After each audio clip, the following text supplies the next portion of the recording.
What's up, guys? This is Brian J's Nerd Talk, and these are my thoughts on the Pendragon Cycle, The Rise of the Merlin, Episode 1.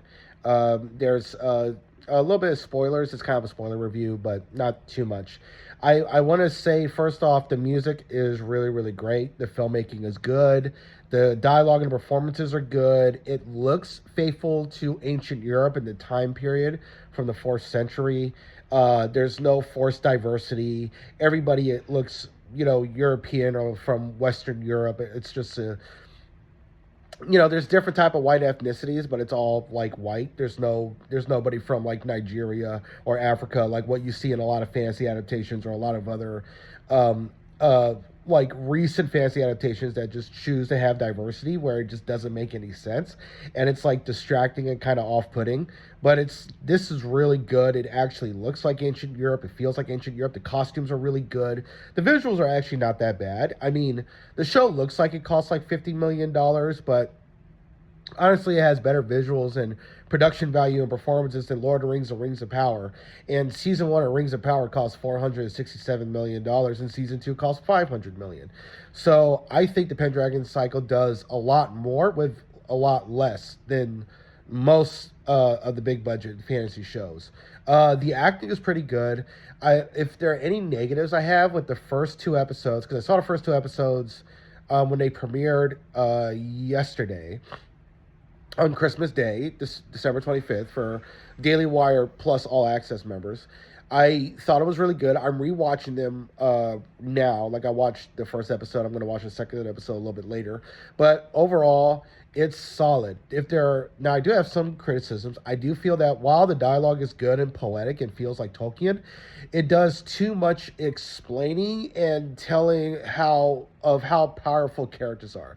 Like, Karis is, we're told that she's the savior of her people like 50 times, and they don't really show it per se. Like, they show her saving her people and saving Morgaine, but a large portion of her people die too. So it's like, how is she a savior when most of the population of Atlantis is wiped out by a volcano eruption? They had to move basically to England, really, on land to survive. And the first episode constantly tell you how powerful and how special Taliesin is as a bard, and they do show it. They do the beautiful song and the music with everybody in Atlantis when they have Taliesin's father and his people with the Atlanteans, and they're just like being welcomed because they're driven from their home and they want to stay in Atlantis on the lands that's owned by King Avalak. That scene was very beautiful, so that's great. But it's like you're constantly being told how OP these characters are, how overpowered they are, but they're not always being shown how overpowered they are half the time. Also, the fight choreography and the battle scene in the first episode was pretty bad. You had characters trying to climb a castle and falling with nobody pushing them.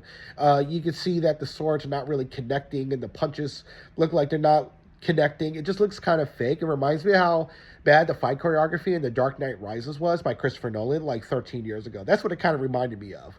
But other than the dialogue being over-explanatory and the fight choreography being bad, everything else mostly worked. And so I do think the first two episodes are pretty good, especially the first episode. These are mostly my thoughts on the first episode. I'm going to give you my thoughts on the second episode, but I give the first episode 7 out of 10. Um, and that's my rating for the first episode. And I hope the season gets better. It does seem faithful to the source material. I'm almost done with the first book, and they were adapting a lot of stuff, like almost word for word and scene for scene. So that's great. It's certainly a better adaptation so far than House of the Dragon or Rings of Power and The Witcher by far. So these are my thoughts. This is Brian J's Nerd Talk. I'll talk to you later. Peace.